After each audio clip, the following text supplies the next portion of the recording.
Golden State Media Concepts bring you Book Review Podcast, a haven for bookworms of all ages and the widest genres, from mystery to memoirs, romance to comedy, fantasy to sci-fi. If you love to read, this is a podcast for you. It's the Golden State Media Concepts Book Review Podcast.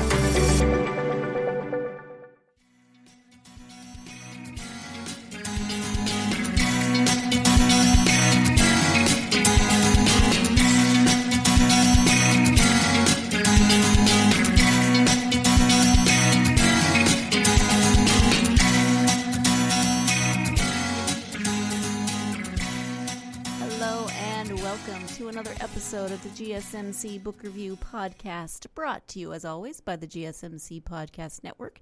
I am still your host, Sarah. I have not morphed into another person.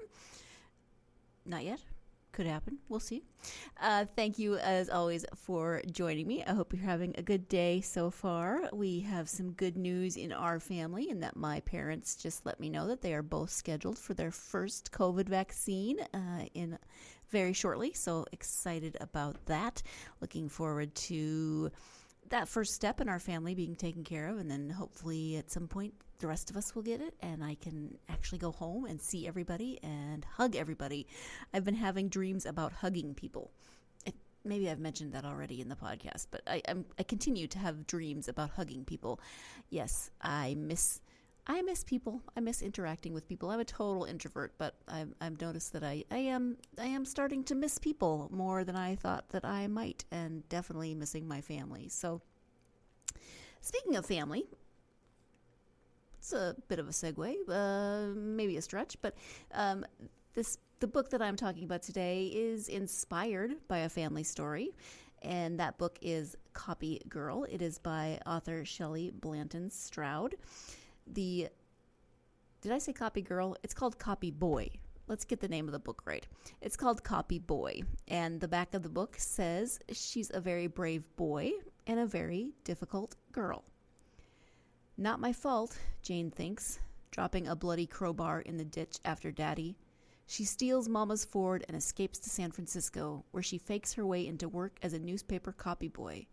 Everything's looking up until Daddy reappears on the paper's front page in a picture that threatens to reveal Jane's new identity and upend the life she's inventing. That is the description on the back of Copy Boy by Shelley Blanton-Stroud. It is historical fiction. It takes place during the Depression, and it is a story of assumed identity, of figuring out who you are, even when you're pretending to be someone else. There is a little mystery. There's a little intrigue. There is, a lot of that. It's not Shakespearean in that, there's always someone pretending to be a girl who's a boy or a boy who's a girl, all played by men, weirdly, in the originals. But it's not Shakespearean. But it is a young woman who is attempting to pass as a young man in order to have this job as a copy boy in the newspaper industry, and learning the ropes and figuring things out as she goes. She's left her family and she's on her own in San Francisco.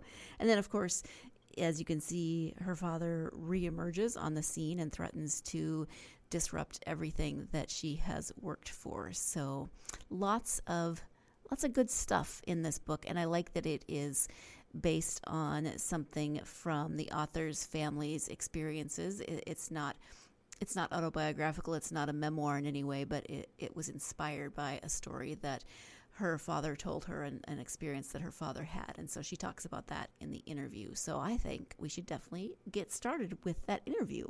Again, the book is called Copy Boy. The author is Shelley Blanton-Stroud. So let's go ahead and get to that interview. Hi, Shelley. Welcome to the podcast. Thank you so much, Sarah. I'm so happy to be here. I am happy to have you here. We will be discussing your novel. It's called Copy Boy. Before we get to the book, if you could share a little bit about yourself, that would be wonderful. Oh, I would love to. Well, I can talk about my most recent life and maybe later talk about earlier days, but I have taught university writing for 34 years, 24 of them at Sacramento State. And Monday is my retirement day. So you are hitting me so exciting. Yeah. So you are hitting me at an auspicious moment because all that teaching is over, though it's a weekend full of grading. And then I'll be finished on Monday. But during that time also, I've raised a family. I have 2 sons and a husband. And I've run a consulting business advising writers in the field of energy economics, how to write in a plainer style. That's kind of a long story. But I've only been writing fiction for 10 years. And yet I have a very deep history of book clubs. I spent 10 years running adult and teen book clubs for the Sacramento Public Library. So that book club experience was a large part of why I shifted to writing fiction because, I've always been a reader and I like few things more than talking to other people about books. And it was like a 10-year period of time when I thought a lot about what makes a book interesting to me, not only pleasurable to read, but also interesting to linger on. So it was kind of like an early education in what kind of book I would want to write. Oh, that's so fun. And you mentioned the library. I love the library. I'm always, my dad's a retired librarian, so I'm always talking about libraries and my love for them. And I've been sad at the lack of being able to go to the library much this year. I know. Oh gosh, libraries have always loomed large for me. When I was a girl, my father was the superintendent of schools for a country school district in which every school was in one campus, kindergarten through high school. And on the weekends, he would get us out of our mother's hair by taking us to that campus while he did work on the weekends. And my brother would ride his bike up and down the hallways, but my dad would let me in the library so I could spend a whole day on the weekends in a library where no one else was, taking down whatever books I wanted. And so that is like firmly in there for me, that love of libraries that seems like associated with freedom and independence too somehow. I love that. And I actually went K through 12 in one building, so I understand the. Oh wow! Yeah. Was that local? Was that near where you are now? No, I grew up in Montana. Oh wow! So elementary school on one side of the cafeteria, junior high and high school on the other side of the cafeteria. That's right. That's what this was too. Nice. Oh, that's fun. I love it. Well, let's go ahead and talk about the book. It is, as I said, called Copy Boy. Can you give an overview of the story? Yeah, definitely. Well, Copy Boy is a historical thriller, and it's set in 1937. Its main character is a girl, a 17-year-old girl, Jane, who begins the story in a Sacramento Hooverville camp for homeless farm workers. After having a big fight with her father, she escapes to San Francisco, where she kind of reinvents herself as a boy, in fact, a copy boy for the Prospect newspaper, because she's hiding from a crime that she may or may not have committed. So everything is going well for her in San Francisco, having totally reinvented herself as a copy boy, when her father's photograph appears on the front page of her paper. And that's where kind of the mystery thriller part ensues. Yeah, so you've got, actually, I love that there's a couple of different things going on, because you've got the mystery thriller part, but then you've also got this great story of a young woman trying to reinvent herself, and doing so by actually, pretending to be a boy so that she can work in this male-dominated field. And right. I love that. What was your inspiration for the book?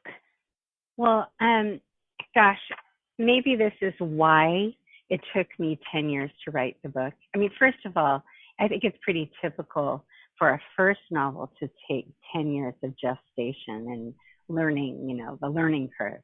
But also for me, it's related to the way I think, where I have so many elements that I want to explore in the book. And it took me long to distill what was core to it. And so its inspiration, if I distill its first inspiration, it would really go back to my father's family experience. Both my parents were Dust Bowl immigrants to California, to Wasco, California, and Bakersfield, California. And my mother's family from Oklahoma, and my father's from Texas. And as a girl, I was always so fascinated by the stories my parents would tell about their memories of, escaping the Dust Bowl and living in California in those days. And in particular, my mother's family, she was an only child, and her father was able to get a position as a foreman on a farm when he arrived. And then he became a farmer, a successful farmer in Wasco, California. But my dad was one of 10 kids, and their experience was very different. They wound up living in a Hooverville camp, much like my main character, Jane, does, a homeless camp where people would live while trying to get work in the field.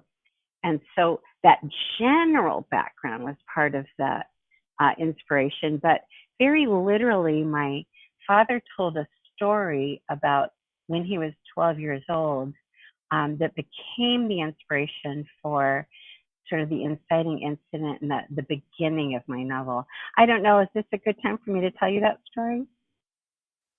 That would be great. Yeah, go ahead. Okay, good.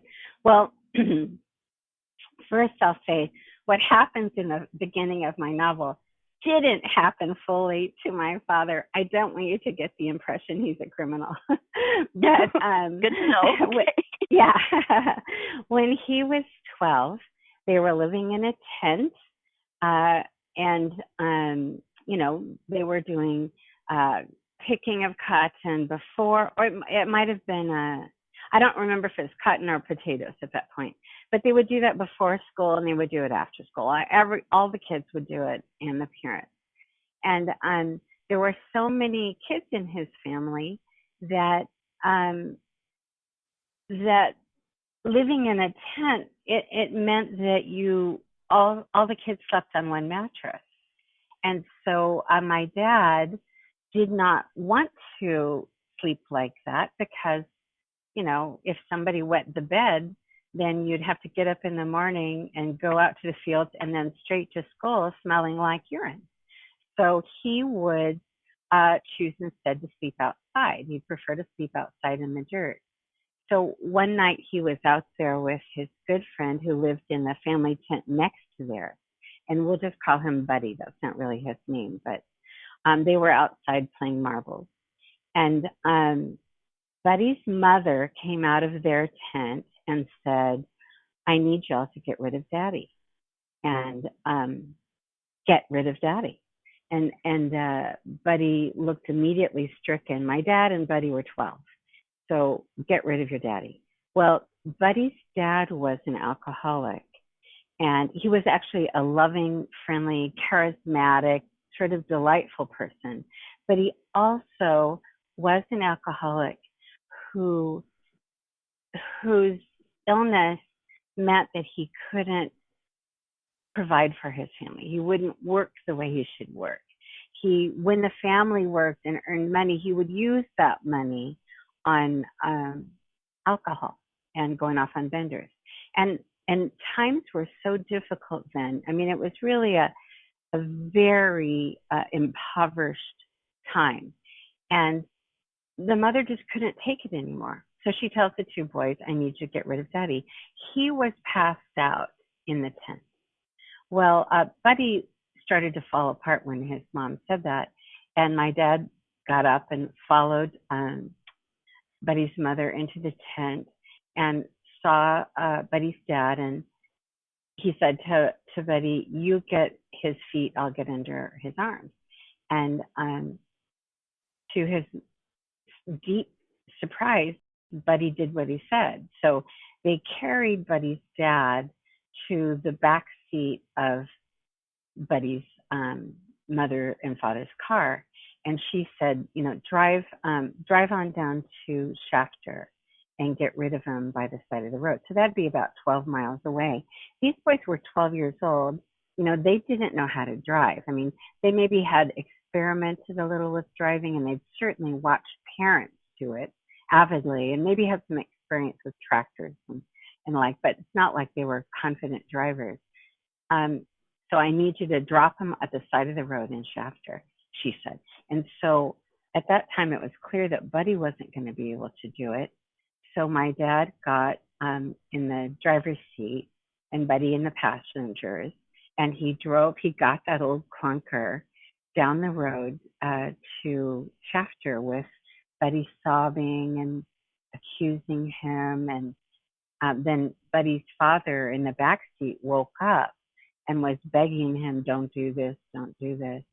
But my dad said he knew that Buddy's mom said, she'd said, we ain't going to make it if you don't do this. So he did what she said. When they got to Shafter, he got out of the car and pulled Buddy's dad out and left him by the side of the road. Got back in the car and drove himself and Buddy back to the camp. And when he woke up the next morning, Buddy's tent was gone, Buddy's car was gone, Buddy and his mama were gone. Just trash was left where they were. And he never saw his best friend again. About 5 years ago, when it was the 75th anniversary of Grapes of Wrath, a novel by John Steinbeck, and NPR and the John Steinbeck, the National Center for the Study of John Steinbeck, hosted this migration from where the Joad family started all the way to Bakersfield, where they ended in the novel. They sent a playwright and an artist and a filmmaker on this route, interviewing people along the way. And when they ended in Bakersfield, they had an event held at Cal State Bakersfield, and they asked my dad up on stage to be interviewed by an oral historian, so that to demonstrate what it's like to take these oral histories. And this was the story that my father told, and he said, "You can't know me without knowing I did this when I was 12 years old." And that had been a story that I'd always heard growing up. My dad always told me that story, but I don't know how much he talked about it publicly. But he felt at that point in life that he needed to say it out loud to other people. And I was sitting there. I'd been, I spent about 5 years really working on being a writer, learning how to write at that point, how to write fiction.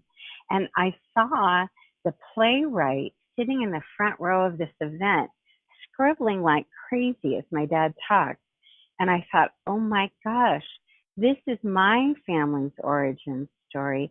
I can't let him be the first person to tell it. So that was kind of like the literal inspiration to get to work seriously on writing my novel, because I knew this is where it begins. And I didn't know exactly what would happen coming out of it, but I knew that was the inspiration and I needed to get it done. Wow.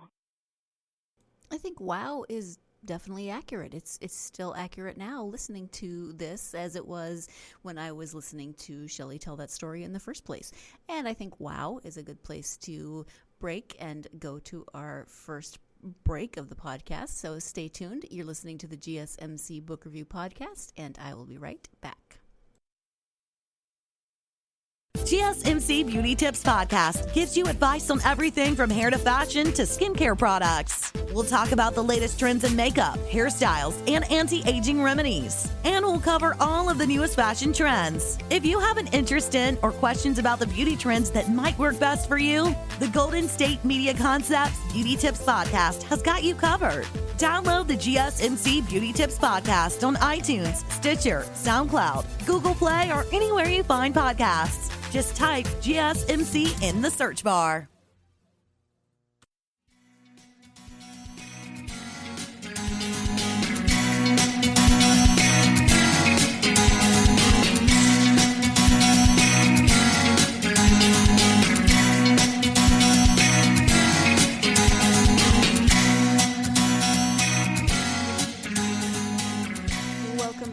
GSMC Book Review Podcast and my interview with author Shelley Blanton-Stroud. Before the break, Shelley was telling the story of the inspiration behind her novel Copy Boy, and I so very eloquently responded with, wow. And we're going to pick up right there because pretty sure I followed that up with a second wow. So let's get back to the interview. Wow. That is quite the story. I mean, I can't even imagine being 12 and having something like that, and then trying to live with that event, and losing your best friend, and there's just so much in there. Well, that's part of what I mean. Even though I fictionalize and change it radically for my purposes in the novel, the truth is I was inspired even more than the actual event. I was inspired by the spirit of it, like the questions it raises.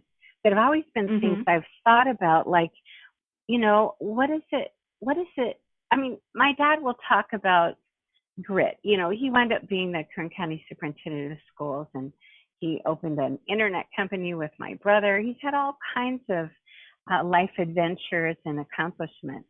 And he will often tell you it's because he has grit, that he worked as hard as he needed to do, that he was willing to do the hard things that other people were less willing to do. And I've always been fascinated by that because I've always wondered, but what do you lose when you're a child who's asked to do hard things you should never be asked to do?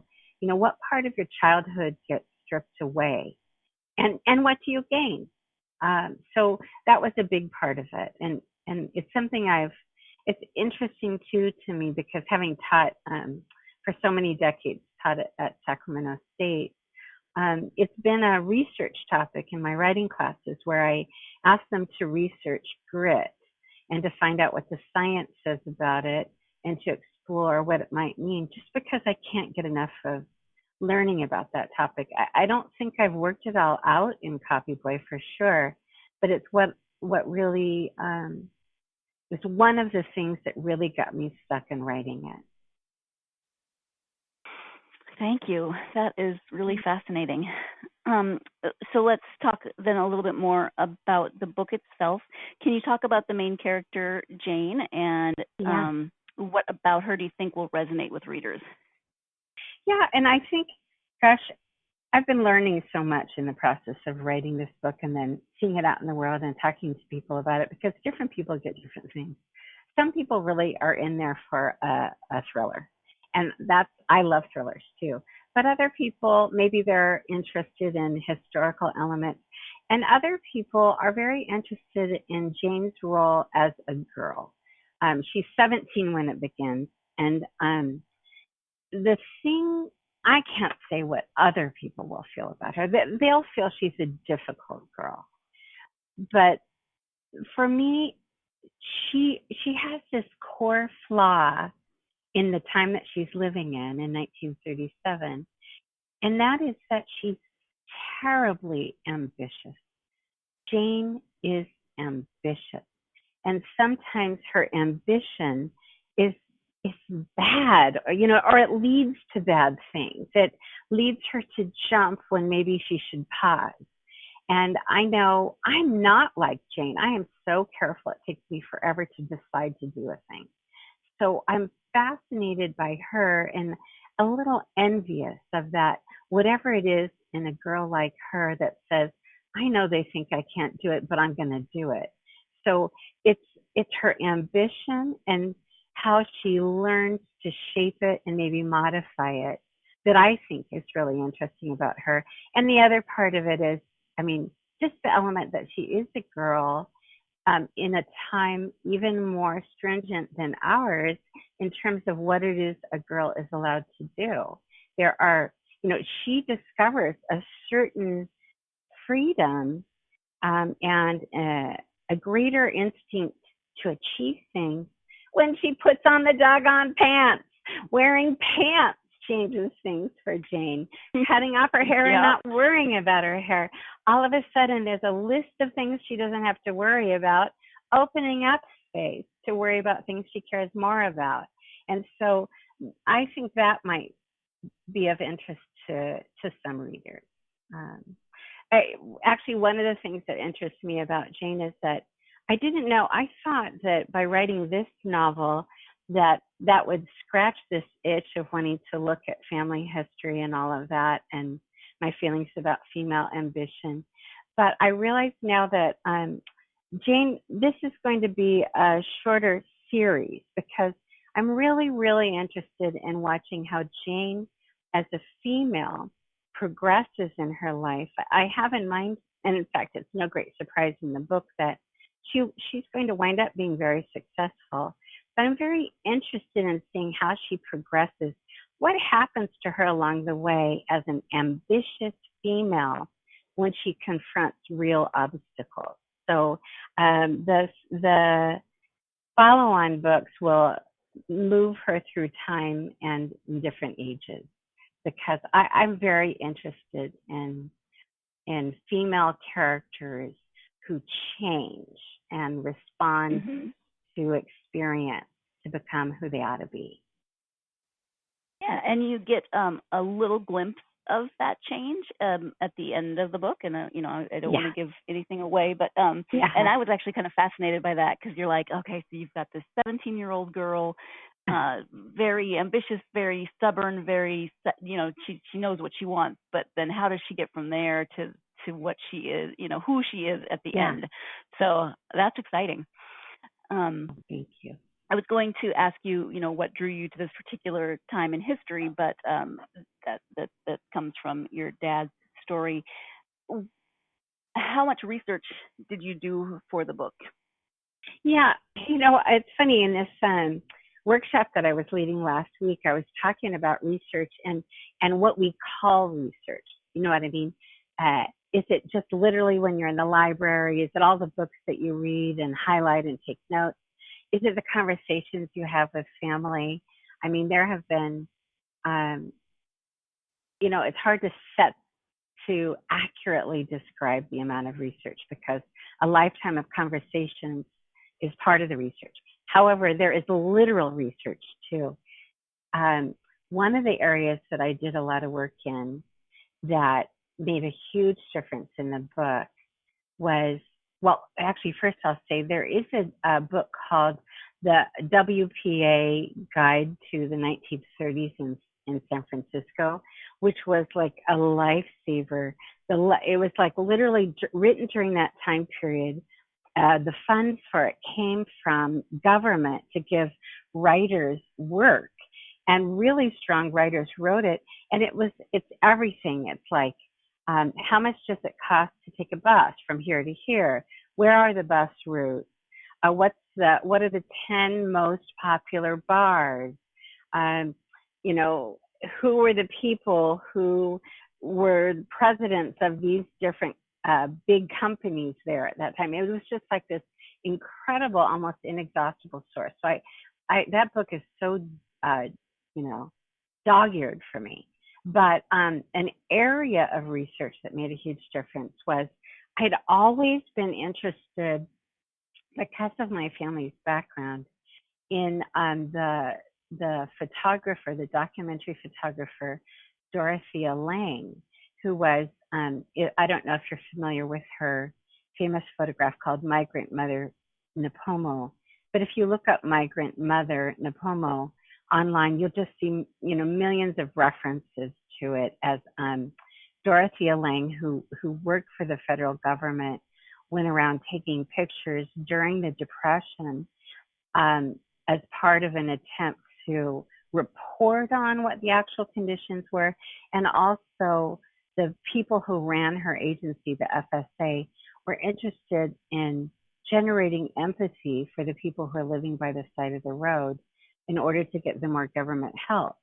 And so Dorothea Lange took this photograph, Migrant Mother, that wound up on front pages all around the country, and it led literally to 20,000 pounds of food being delivered to the camp where a Migrant Mother was taken.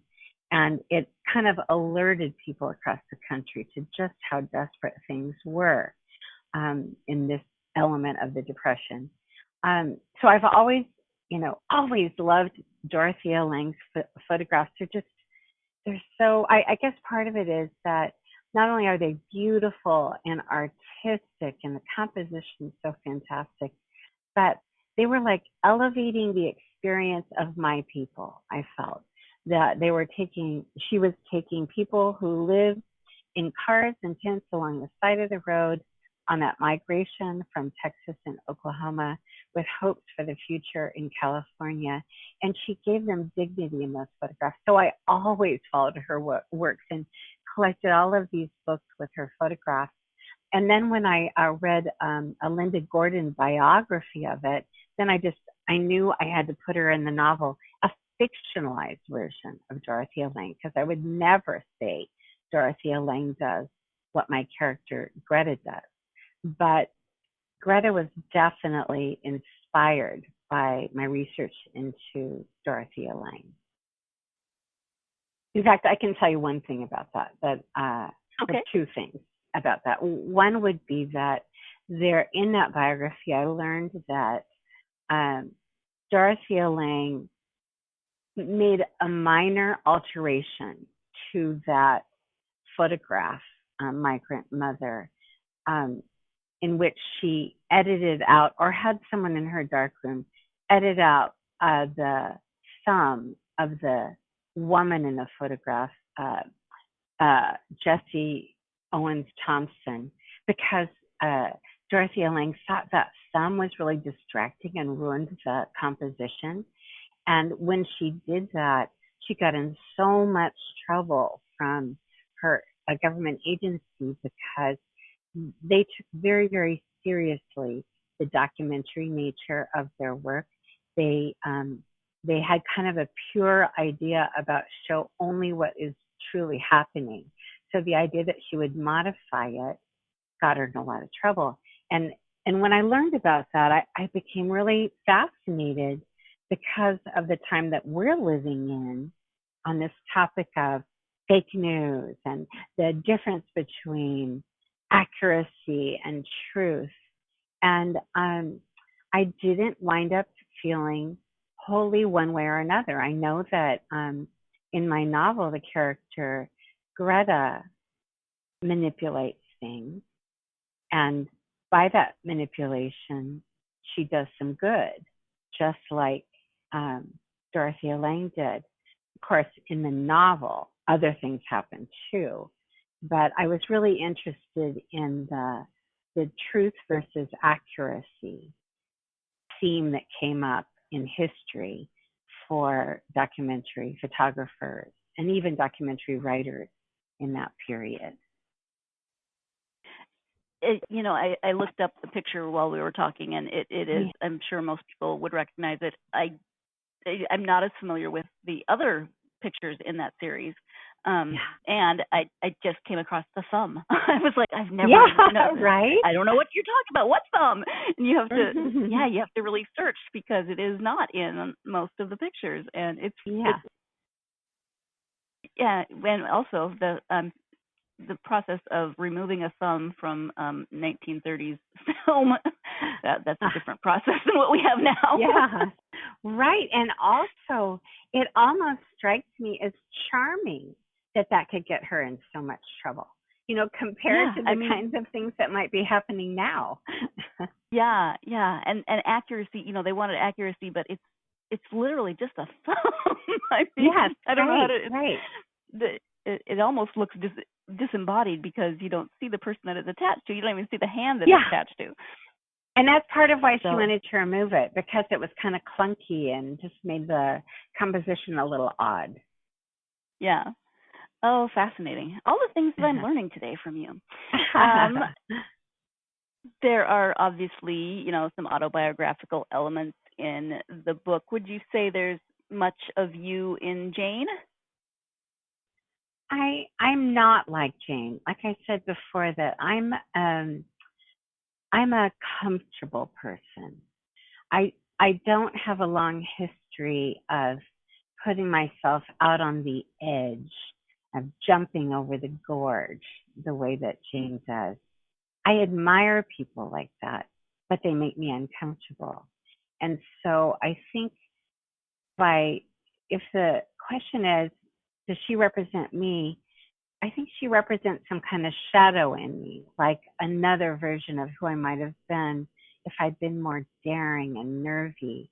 And probably one of the nerviest things I've ever done is to actually write this book, because I'm someone who has sort of longed to do this for a while. And,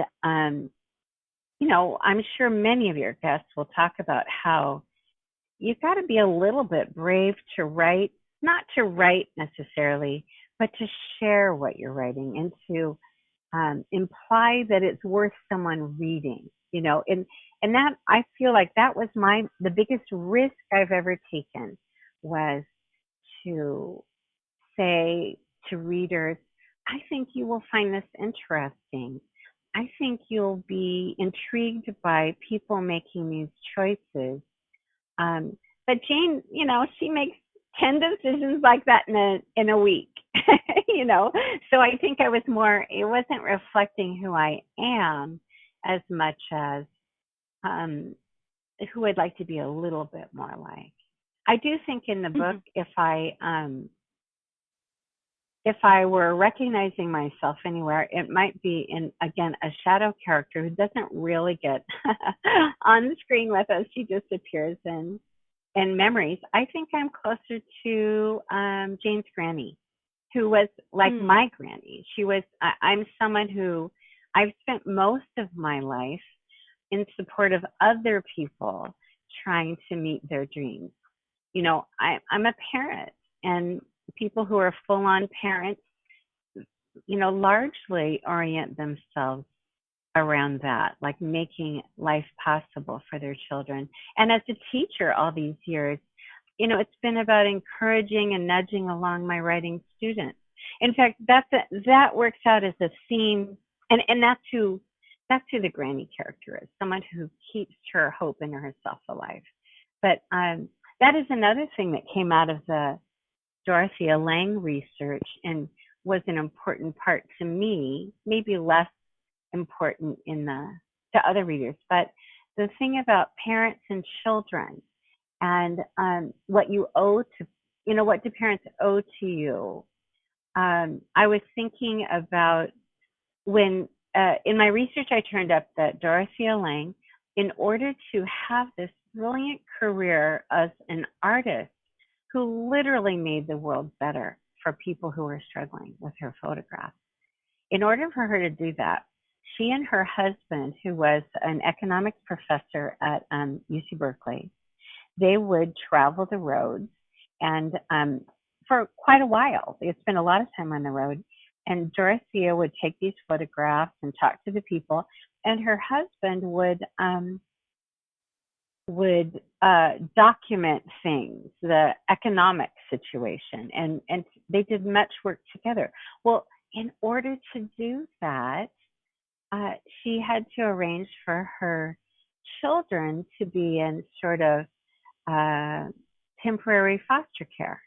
So very often, if they were going to go out for a work trip for a month, she would put her children in foster care for a month. And then when they'd come back, and then the children would go out to foster care again. And when I learned that, even though oh my gosh, I adore Dorothea Lange. She's one of these inspirational figures to me. It really gets in there for me. It's really a piece of grit that I can't quite digest, that doing that made it possible for her to do this world-changing work. But I'm telling you, her kids don't think that was so great. Was that best for them? you know? And there's a bit in the book where Greta talks to Jane about this, that maybe it is good for children to have the experience of making do for themselves, not expecting their parents to do everything for them. And Jane's wrestling with that because she's got real problems with her parents. And ultimately, is she better off because she's had that independence? I mean, it gets back to my story about my dad. Is he better off because as a kid, he had unreasonable difficulties? He had to climb over barriers that I don't think he should have. But is he better off because of that? I'm not sure. So that is like a topic for me in there. Because, you know, I've tended to always think that we're all better off if we have the experience of feeling secure and cared for and safe in family life, so we can go out and take risks independently. But this kind of raises the question about whether or not that's true. And it also raises another question that if Dorothea Lange were a man, perhaps she would never have had to make such a choice. There would have been a nanny for her, you know, or a wife to stay home. So, so Granny, even though Granny does not take up much page space at all, she's just a memory in a couple of places. She means something to me, and I feel connected to her because she reminds me of one of my grannies, and because I've always kind of wanted to be the parent figure who makes other people feel like they can really do something. So there you go, a little history with your historical fiction, some maybe before known facts about Dorothea Lange. I realize that I don't know that much about her, so it was interesting to learn more. We're going to talk a little bit more about her and the situation with her children and her life, etc., when we come back. So stay tuned. You're listening to the GSMC Book Review Podcast, and I will be right back. Tired of searching the vast jungle of podcasts? Now listen close and hear this out. There's a podcast network that covers just about everything that you've been searching. Hey! The Golden State Media Concepts Podcast Network is here. Nothing less than a podcast bliss with endless hours of podcast coverage. From news, sports, music, fashion, cooking, entertainment, fantasy, football, and so much more. So stop lurking around and go straight out to the Golden State Media Concepts Podcast Network. Guaranteed to fill that podcast itch. Whatever it may be. Visit us at www.gsmcpodcast.com. Follow us on Facebook and Twitter, and download us on iTunes, SoundCloud, and Google Play.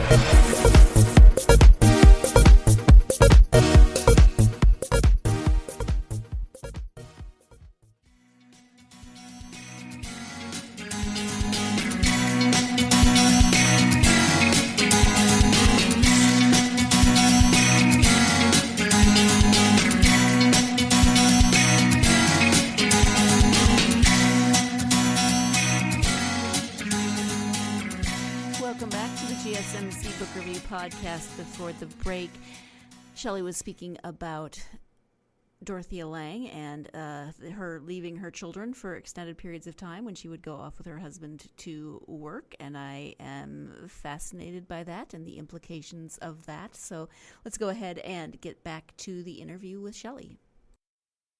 I am very curious now what the children of Dorothea Lange actually thought about all of that. I mean, it's one thing to leave them with like family, but to actually put them in some version of foster care, and we've all heard horror stories about foster care. I mean, wow. Well, foster care, I guess, was different.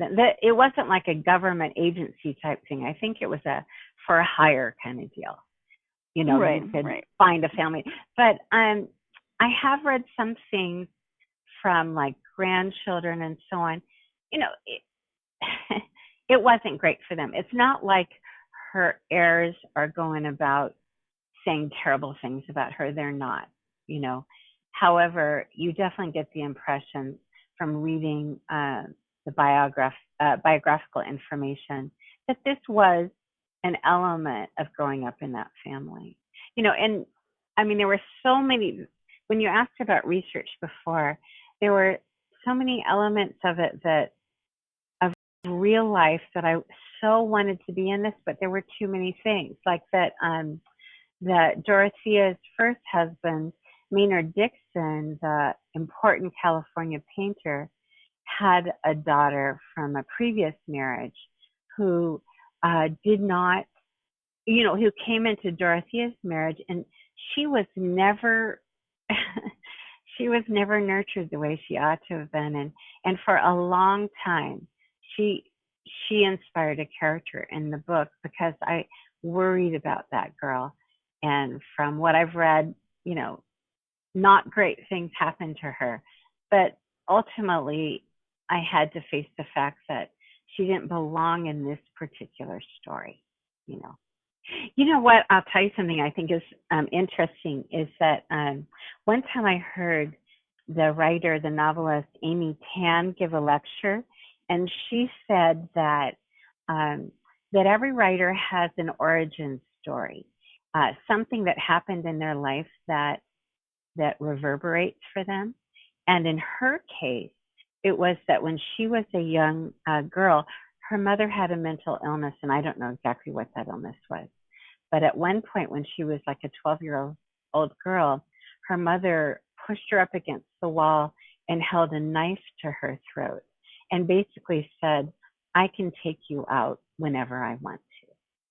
And Amy Tan said, that is a scene in every book I write.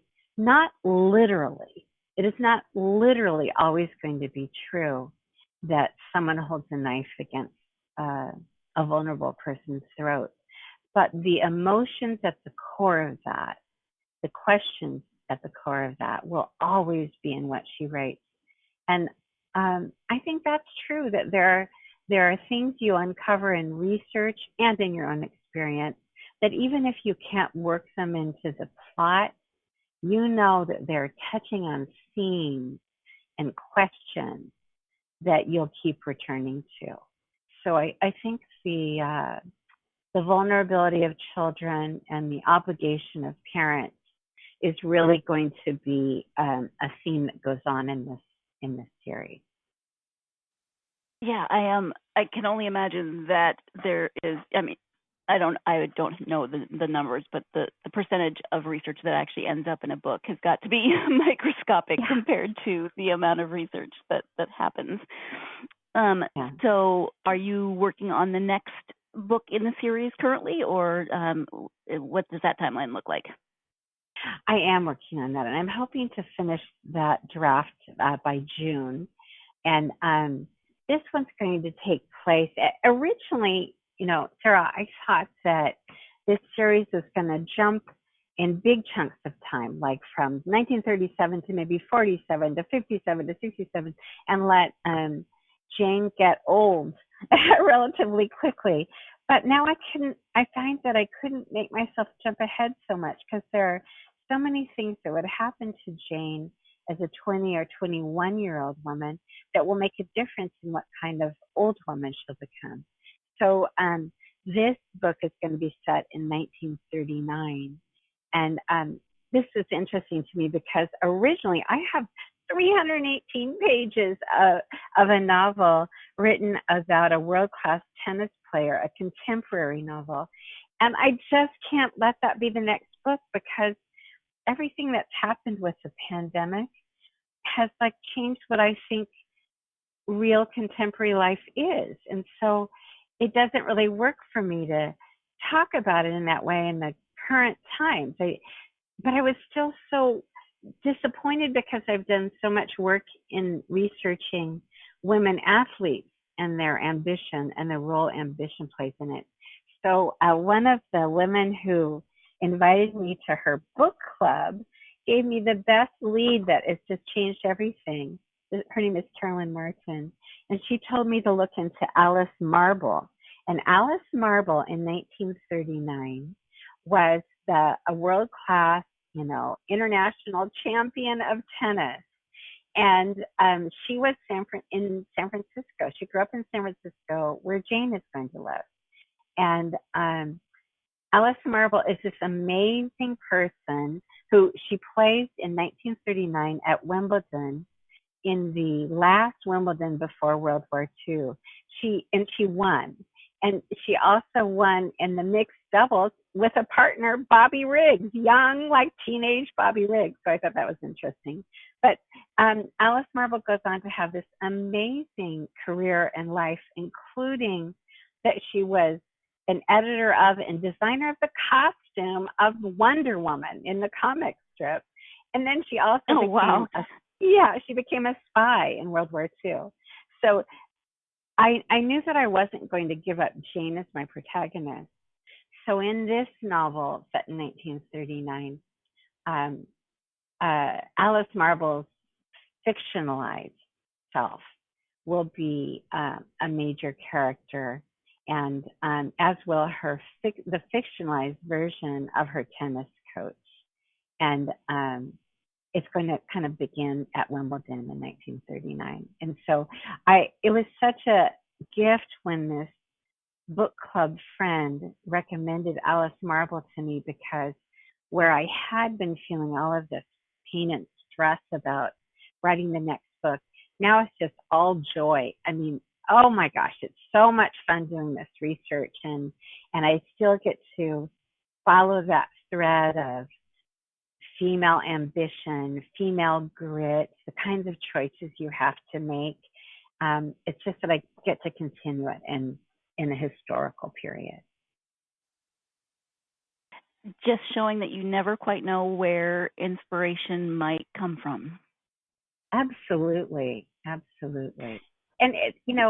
this has been a topic. Last week I did a workshop, and one of our topics of discussion was, how do you work out ideas? And there are some people who will say, reading and then just thinking. One guy I talked to, he just stares at the ceiling, and so everyone around him just thinks he's goofing off all the time, but he feels like he's doing the work of thinking. Whereas another guy in that group was talking about how he's got to talk. He has to talk. From conversation is where the breakthroughs take place. And I think for me, part of why it takes me a while to get something done like this is that there's multiple layers. There's all this reading, and then in conversation, it tears down walls. And all of a sudden, you see something of you that you couldn't have seen before, provoked by a talk like this. Next week when I'm remembering this call, it will make me think, what I should do instead, just because the opportunity to have that conversation. Also listening. Oh my gosh, I love your podcast or radio show and literary podcast, because I love listening to other people's processes and inspirations and seeing how they affect my own. Well, thank you for that. It's amazing where all of that comes from. Last break of the podcast. When we come back, Shelley will be talking about how she came to write fiction, how she came to write published fiction. So stay tuned. You're listening to the GSMC Book Review Podcast, and I will be right back. Still on the search of that one true love? On the limbo in this crazy world of dating, marriage, relationships? Well, listen to the Golden State Media Concepts Relationship Podcast, your one-stop podcast for everything about relationships.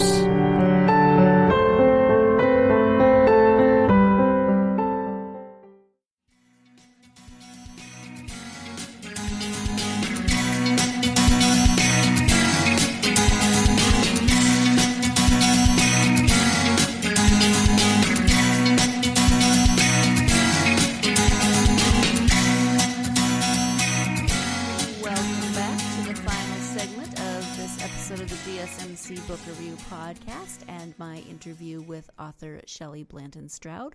Let's go ahead and return now to that interview. you started writing fiction 10 years ago. Is it something that you'd always wanted to do, or did it just kind of come out of needing to tell this story? No, I think before that point, I would have identified myself primarily as a reader. I've always loved to read, and, you know, teaching reading and writing and volunteering at the library and all of that. It was really about the reading. But 10 years ago, it was interesting. Like, my book was published late June this year. And 1 month later was the anniversary of my husband having heart failure 10 years ago.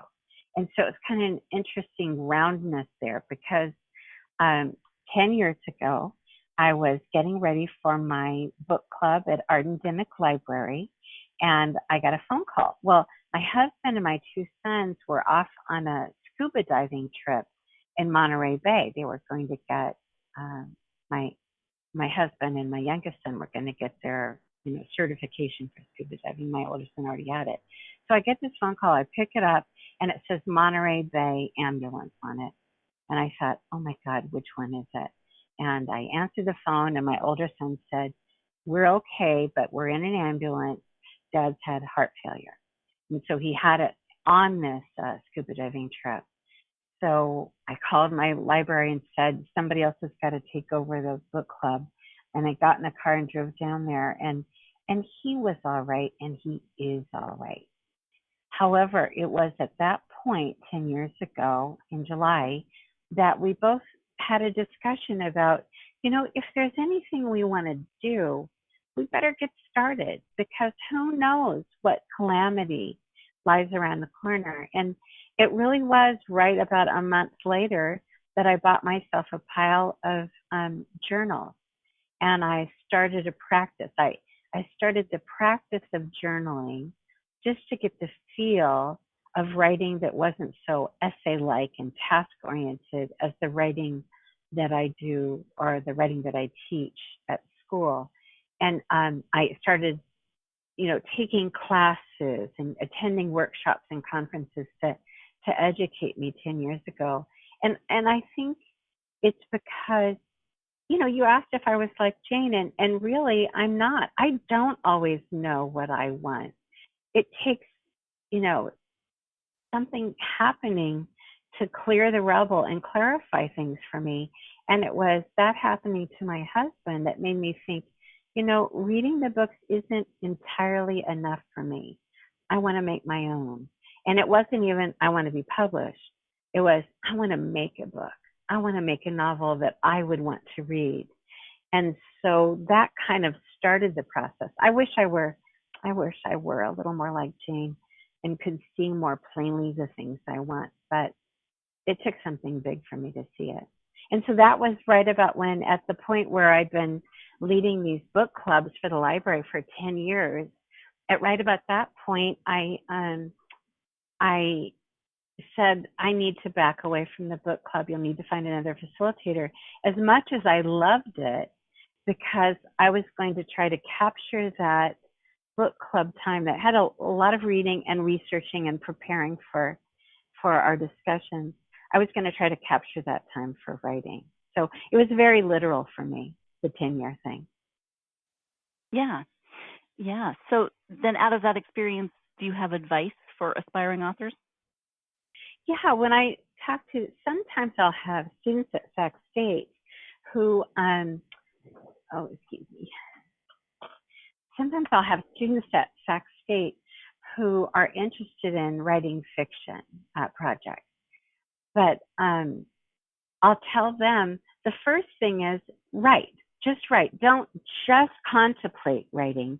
Do the writing, because it's similar to people's approach to something like yoga, to set up the practice of making the pen move across the page, even if it's terrible. So I do believe in the practice of what Julia Cameron calls morning pages, where you set apart a time of the day when you promise yourself you will write, even if it's just 20 minutes a day when you can do this.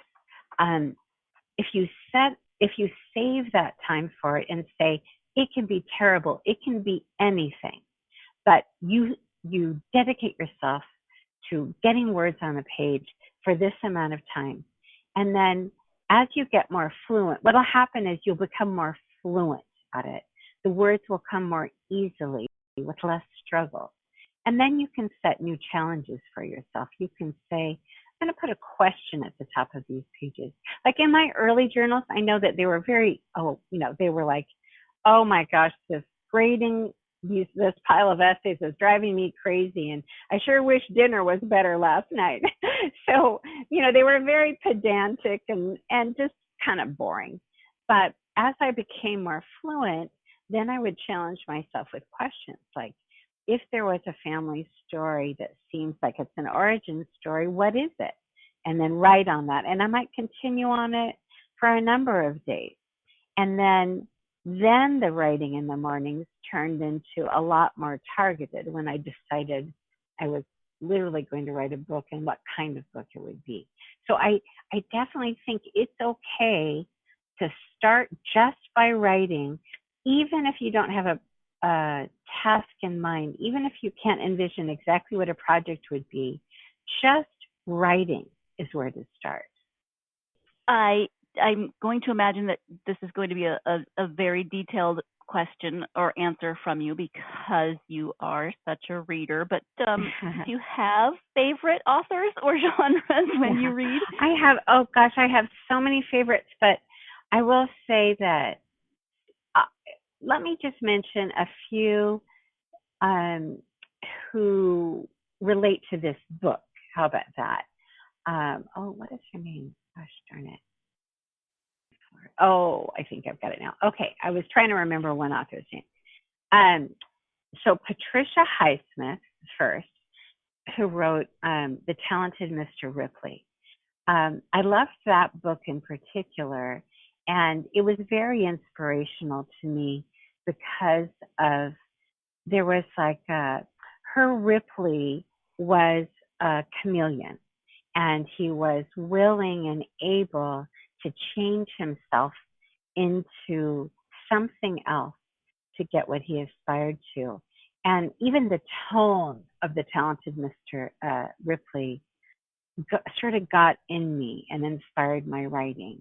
The fact that things could be sly and you could not be sure exactly how to take it. At the sentence level, Sacramento Joan Didion has always been a goddess to me. I love all of her books, but it's mainly the way she edits her sentences, and they're just, her sentence structure is just ruthlessly clean, and I love it. John Steinbeck, I was inspired a lot by John Steinbeck, mainly in terms of his content, what he chose to look at, and how, for me, it reflected my own area of interest. About writing mystery or thriller well, I just love the contemporary author, Tana French. I mean, I haven't read her new one yet. It's top of the list for now that after retirement on Monday, I'll turn to the new Tana French, because I love what she does with writing mystery, having a really great story, but also making it well told. I really love that combination. That's what means the most to me. There are two others I'd mention. One is Lily King, she recently wrote Writers and Lovers, but I loved what she did with her book, Euphoria, which dealt with Margaret Mead. And I loved how it was in a historical time, but not dealt with in like a really overtly, preciously, historically sounding. The voices sound very modern, and I really love that. And another person who has a book that was kind of like, I have something called the Mentor Shelf, books that affected my writing of this book. And one of them is Suzanne Rendell, not sure how to pronounce her name. She has a book called The Other Typist. which I loved, loved, loved, set in a historic period, I think maybe like 1928 or something, about a woman who goes to work as a typist in a police department and how she starts changing her sense of power and possibility. So that's an intro to some of my reading interests. I love it. Thank you. I know you have a website, so if you can tell people where they can find your website as well as where they might be able to find you on social media. Yes. So it's easy enough for my website to go to ShelleyBlanton-Stroud.com. No hyphen, even though my name is hyphenated, the website is ShelleyBlanton-Stroud.com. And I have an author Facebook page as well. And I'm on Instagram and Twitter, all using my name, Blanton-Stroud. It's easy enough to find. I'm not saying I'm going to change your life with my social media posts. That's not the case. But I do like to talk to people in those places. So I'd love to connect with any readers in any of those spots. All right. I love it. Thank you. We have talked about a lot of different things today, Shelley, but is there anything that we haven't covered that you wanted to mention at this point? Yes, I think I'll mention that this is a really amazing time in publishing and in reading and in writing. And we still don't know what all is going to happen, but the pandemic has also affected book life. And so one thing I would recommend is that if people could, think about supporting local indie bookstores. They're not just about where you get your books. They are like cultural centers in the places we live. And when you buy your books locally, you're helping people who are your neighbors have a place culturally to go. I know my sort of home bookstore in Sacramento is Capitol Books on K Street, and they've done a great job pivoting to online service at a time like this. I recently heard from a bookseller at Face in a Book. Is that in Folsom or El Dorado Hills? Do you know? I'm embarrassed to say that I do not know. Oh, okay.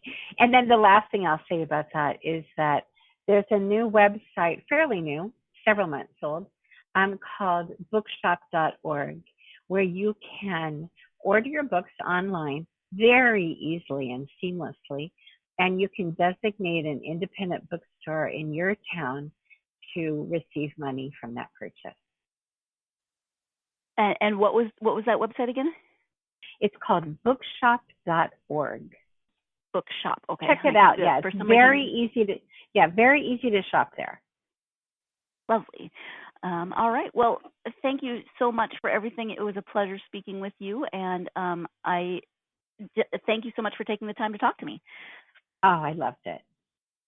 And once again, thank you so much to Shelley for joining me to talk about Copy Boy. If you're a fan of historical fiction, if you're a fan of books set in the Depression, if you're a fan of coming of age and taking on new identities and reinventing yourself and all of those good things, then you should definitely check out Copy Boy. It is very well crafted and written, and it's just I found it to be an interesting and intriguing story, one that definitely kept me interested and wanting to read until the end. So check out Copy Boy by Shelley Blanton-Stroud. I hope that you will join me next time when I will have a returning author on the podcast. Author Joseph Reed will be back to talk about the third book in his Seth Walker series. So definitely tune in for that, especially if you listen to the first interview or if you have read the first books. You'll want to tune in for this discussion about the third book. Thank you, as always, for taking the time out of your day to listen to book talk and author interviews and learn about new books and maybe new authors that you haven't heard. If, as always, you are a fan of this podcast, I'm going to ask you to do those few simple things that will really help us out.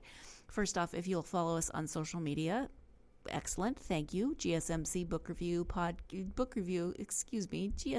Book Review, Facebook, Instagram, and Twitter. You can interact with the podcast. You can ask me questions. You can, just share reading stories. I do love a good reading anecdote, love a good reading meme as well. And then if you'll subscribe to the podcast on whatever podcast platform you listen on, as well as leaving a review, whether that's 5-star or written, either one helps us out and really helps us to get the podcast out to more listeners just like you. Or maybe not just like you, but book lovers, and that's who we're trying to reach. So thank you to Shelley again. Thank you to you, as always, for joining me. Join me again next time when Joseph Reed will be back on the podcast. In the meantime, go out there and get yourself lost in a good book. Thanks.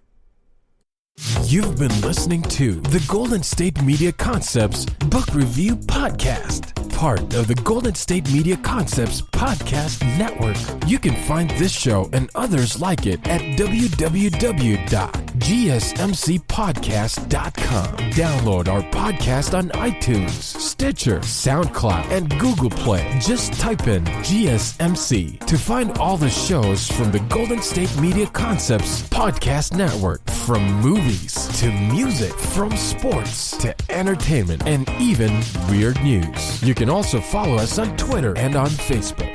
Thank you, and we hope you have enjoyed today's program.